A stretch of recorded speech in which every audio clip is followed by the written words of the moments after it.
Hi guys, so another awesome topic suggestion was how to feed weanlings, how to raise young horses, what do we feed? So I want to dive into that today. So as a horse owner and breeder, it's really important that you understand what nutrition is needed to grow and raise a healthy young horse.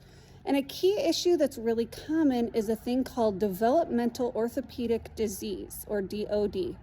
Well, what the heck is DOD and why is it a problem? So DOD is this term to describe different growth disorders and orthopedic developments in the horse. It's typically seen in younger horses, yearlings, weanlings. It can be seen in older horses or prospects when they're going into training and starting to work more. But it's where the joints are puffy, the joints are sore, they're sore to bend, there's different lamenesses, that sort of thing. And what happens is they're caused from improper nutrition in the growth and development stage when the horse was younger. So a lot of people think that it's high protein that causes this DOD. That's not true. It's been found that sugars and starches are really the biggest culprit, in that with not having the proper minerals, amino acids, and vitamins for the proper growth phase of the horse. Like anything that's growing, it needs more energy and more nutrition. So weanlings and yearlings especially need more things like crude protein, lysine, calcium for their bones, phosphorus, those sort of things. So it's really important that you feed a grain designed specifically for growing horses.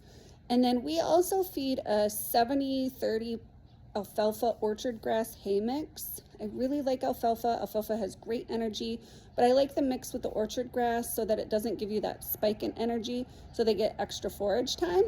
And then we really have had great success with Kalmbach feeds. We feed the growth to all of our brood mares, mares and foals, yearlings, 2-year-olds, our young stock. We've had really great success with it. My personal preference is the pellets. I think they eat it better. It's just my personal choice.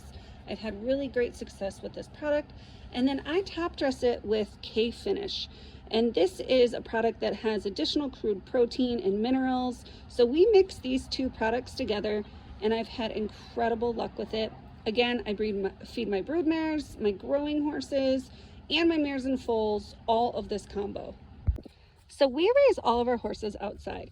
Our brood mares live outside. Here's one right here. She's due to foal in April.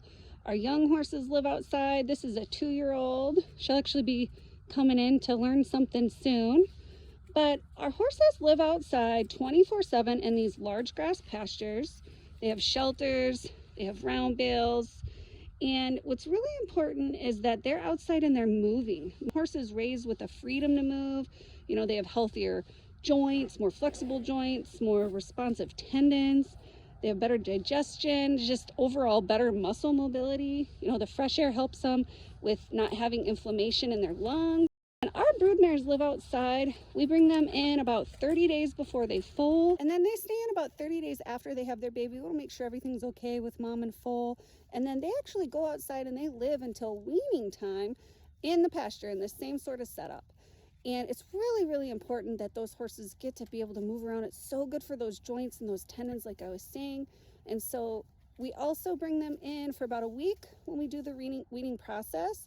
I like to take about a week for that. I'll actually do a video on that. And then once that baby is weaned and it knows its little deal, we like to teach them to lunge and groom and tie at that time. Then the weanlings go back out to the pasture. So the key for us for raising healthy, sound horses has been going with a high quality product, not cheaping out, buying a grain that's specifically made for growing horses that's low sugar and low starch, and giving them really good hay. 70 or alfalfa, 30% orchard grass has been a great combo for us. Making sure they have lots of forage, raising those horses outside, getting them outside, moving around, having those joints be limber, those muscles loose, those tendons flexing.